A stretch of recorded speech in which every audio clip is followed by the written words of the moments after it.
พวกเจ้าบ่เสียดายเวลาบ่ที่อันมีขาอันนิดเดียวนี่นะ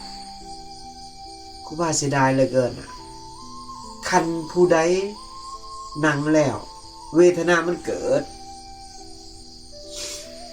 บ่ว่ามันพุ่งซ่านแบบใดก็แล้วแต่ลืมในหน้านี่มันจะคือนอนเจาะนี่ดิกดักดิกดักดิกดักดิกดักให้อดทนหรือว่าเจ็บปวดตามแขนตามขาเวทนามันเกิดให้พวกเจ้าอดทนอย่าติงให้คิดซะว่าเป็นโลกกรรมโลกเวรคันพวกเจ้ายังหมดกรรมเวรพวกเจ้าอย่าติงให้ตั้งใจในลมให้เบิ่งลมถ้านั้นกรรมเวรเฮาสิบ่หมดแต่เฮาติงยังติดความพอใจยังติดความสบายอยู่โลกกรรมเฮาสิหมดจังไดอันนี้มันคือโลกกรรมโลกเวรโลกเวทนานี่นะ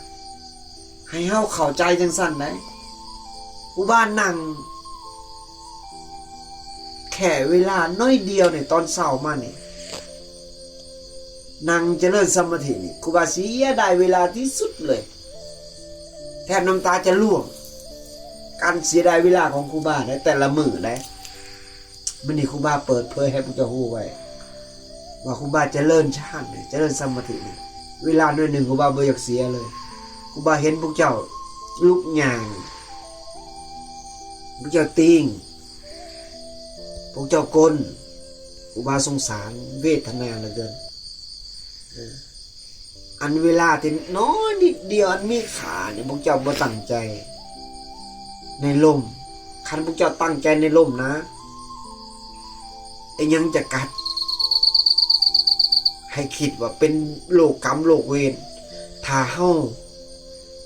บ่ยอมละกรรมกรรมเฮาก็สิบ่หมดมันจะอยู่นำเฮาตลอดไปจนฮอดมื้อวันตายพุ่นน่ะ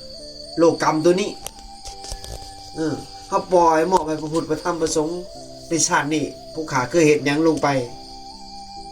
ขอให้มันกรรมในชาตินี้ครูบาเบื่อแล้วที่จะเกิดมาเป็นคนอีกขอให้มันกรรมมันเวรสิตายก็ให้ตายในทานหนังสมาธินี่